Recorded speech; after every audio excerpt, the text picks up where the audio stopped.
Hi, welcome to Books to Boardrooms with Dr. Kiran. Today I have the privilege of Miss Emma. Emma is the CEO at Wild, Women in Leadership Deliver. So let's hear from her, basically what you do and a little background about yourself, Emma. Sure, thank you so much for inviting me, Dr. Kiran, to share this time with you and to talk about Wild and our mission and the great work that we're doing in this region. So I have worked in the corporate sector for the majority of my career. I've been in Dubai for, 9 years now, and I've had some pretty big director roles over the years. So I've always worked in very male-dominated sectors and kind of encountered many challenges throughout my career. I've been bullied, harassed, fired, left out of the boys' club. So ultimately, Wild is a movement geared towards gender equality. That's really what Wild Group seeks to adhere to, is looking at that gender equity within businesses, predominantly the workplace. So in terms of the actual journey, I set Wild up as a side project. It was after encountering significant workplace challenges, after setting up a small women's network, which was originated as 4 women and literally a sheet of paper, to 15 women. And now I have several thousand, and launching into Riyadh next month and Qatar in Q1 next year. So it's been a very interesting journey, lots of highs, lots of lows, but I actually only left full-time employment a year ago.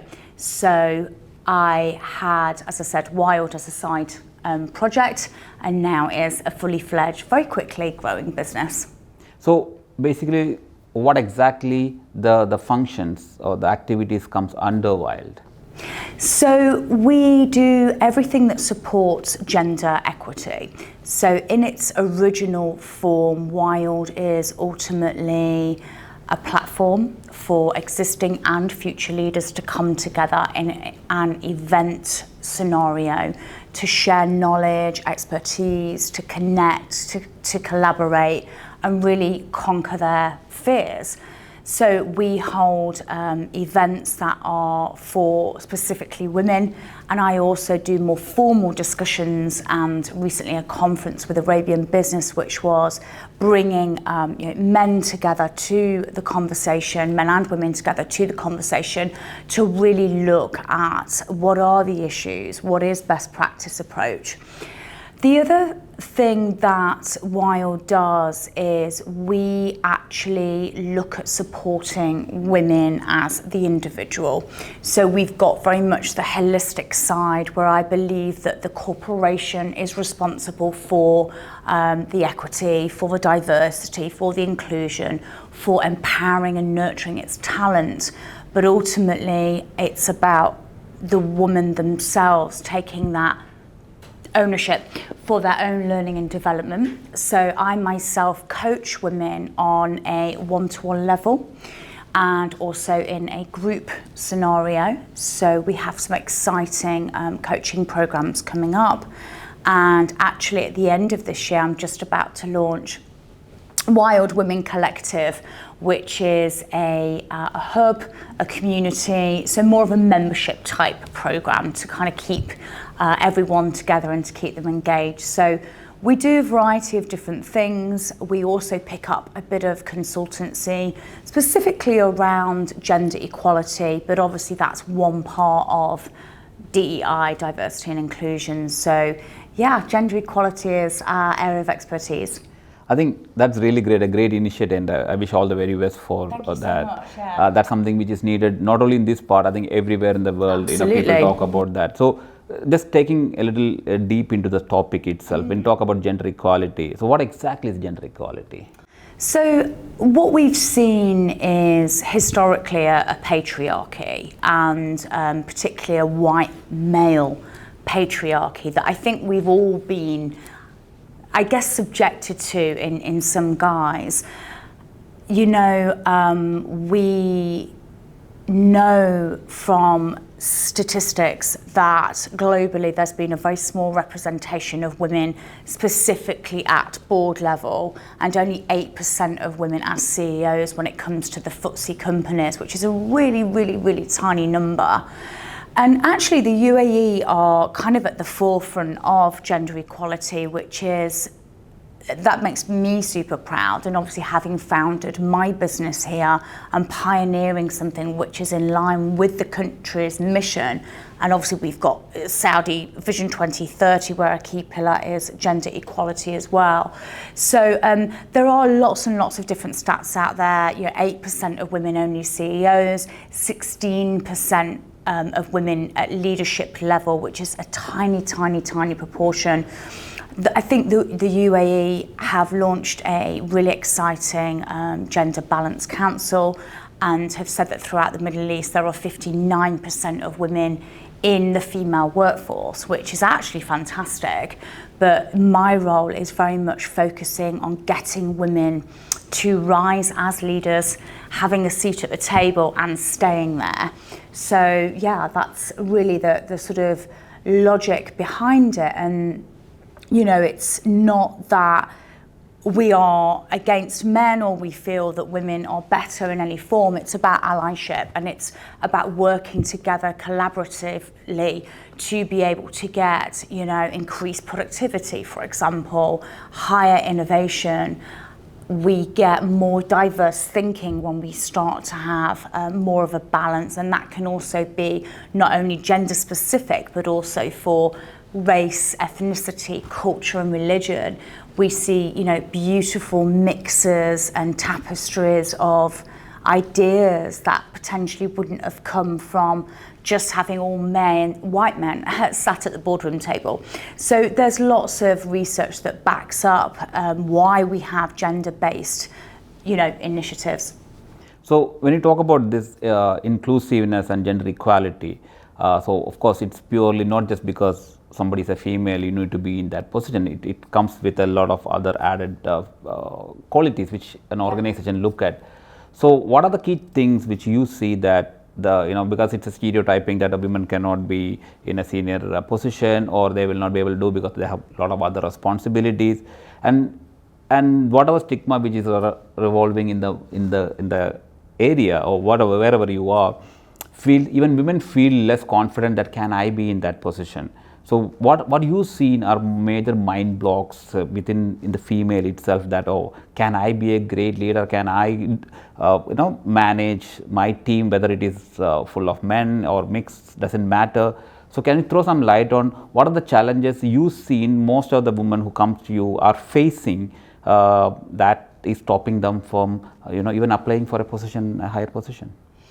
I think there are lots of reasons, why women potentially aren't in leadership. And, I think holistically, if we look at, the system, we can say that the corporates are responsible for nurturing female talent. But my question always is, to the individual, what are you doing about you? Because it's very much about taking ownership and accountability for our own growth and development, and I see a lot of women, I speak to a lot of women within this region who are very passionate about gaining more and more academia. And, don't get me wrong, masters and MBAs are amazing. But what are we doing about our mindset? How are we unpacking perhaps some of our past and our limitations as an individual so that we can move forward? That's why I think that working with a coach or a mentor or being part of a community is absolutely crucial in the pledge crusade towards gender equality. But I think that women need to understand academia is wonderful, but what about those life skills? In terms of challenges, and going back to your question about women, and I think that we are our own worst enemy. I see lots of women who have feelings of not being good enough, who compare themselves to others. We're all on our own soul journey, all on our own trajectory of growth. And I think that's quite common, particularly with social media and all of the sort of influence that we have from the media. So I think it's about really learning to be visible. And, women historically have been people pleasers. It's never been acceptable, particularly when I was coming up through, the workplace, to be too outspoken, because you were then called aggressive and bossy, and boys and men were always rewarded for being amazing leaders. So I think that women have had to play themselves down and be the good girl and the yes person. So it's about accountability and responsibility for our own selves, for our own career, and really unpacking a lot of limiting beliefs and mindsets. So big advocate for mentorship and coaching. I can speak firsthand to the results. I'm now working with my 4th coach that I've employed over the last 3 years, who is based, in LA, in completely different side of the world. But having worked with coaches and mentors, I've been able to not only grow my business at a really quick pace, I've been able to really grow myself. So I can't over exaggerate the importance of coaching and mentors and supportive environments. So, I'll give you an example. I had a female coaching client who said, I had an appraisal with my boss and he didn't mention promotion or my career path. So I said, did you mention it to him? And she said, no. And I said, well, if he's the CEO of a business, he's running, finance, operations, the day-to-day structures, he's probably not got at the forefront of his mind, what is your career path? So I worked with her to assemble a very powerful presentation. She allocated time in his diary, of which he was so impressed with, because, taking that initiative shows leadership. I am responsible for my career. I would like to carve out time with you to talk about my career plans and my growth within this business. So she did that. Not only did she get promoted as a result, she got relocated to Italy, which is something that was very much on her agenda. So, it's really about understanding that people pleasing and keeping our head down and being the good girl is not going to get us to where we want to be if we want to climb the career ladder. I think the glass ceiling is a little bit cliche, but since you mentioned it, I think that women need to take responsibility for themselves and their own careers. I think that's what I was about to come to. Usually, most of the time, whether it is females especially or a little bit men also, they say, oh, I'm not getting an opportunity in my organization to grow, or there's a lot of politics, etc. But at the end of the day, the question comes back is, what are you doing to get promoted, to get selected, what changes you have brought in your, it's not about a certain KPIs getting achieved when it comes to leadership, right? Leadership involves quite a lot of other activities. So self-improvement, understanding where one needs to reach plays a very, I think that's what the most important thing is, the first step. So you have to take the first step, and then the rest will follow. And then if it's not following, then you will find a way to move on. I think that's where I think the female, or when it comes to women in leadership, need to understand that the first step you need to take, so that you can, you'll be recognized and noticed in any organization. So when you say about the women in leadership or women in the leadership position, what are the key capabilities or qualities you think, everybody, if whoever is listening to this video, and if they want to see that, do they have within themselves that leadership capabilities, or can they aspire either by coaching or getting by mentoring? It doesn't matter. But how can someone know that? What are the key qualities you think from mentoring so many people that one should have to be a good leader? So I think that we should definitely learn how to present and speak with impact. Whether you are a junior, whether you're a leader, a CEO, having those skills will take you far throughout your whole career. I mean, if you think about it, no matter what your role, you can't escape presenting. Whether it's to an internal meeting of 3 or 4, or whether it's going on to do a keynote on a stage, actually the principles can be the same, but having that innate ability to be able to present and communicate well, one, I think shows leadership. I think secondly, it builds a huge amount of respect and credibility, and again, can speak firsthand from my own career path. It's something that I'm passionate about mentoring women to be able to do. So learning skills that are going to be able to take you far. Another skill which I think is invaluable is being able to negotiate. I remember years ago I got a job offer with Michael Page Recruitment, very sales organisation, and I never negotiated the salary. They offered me a salary and I went, oh great, okay. And I think that employers expect you to negotiate because it shows that you have leadership ability again, and especially if you're going into any sort of sales role, it's expected. So I think negotiation is a crucial skill that we all should be able to master. And being visible in itself, I teach systems called Speak Up, Speak Out, which is very much focused on, are you visible?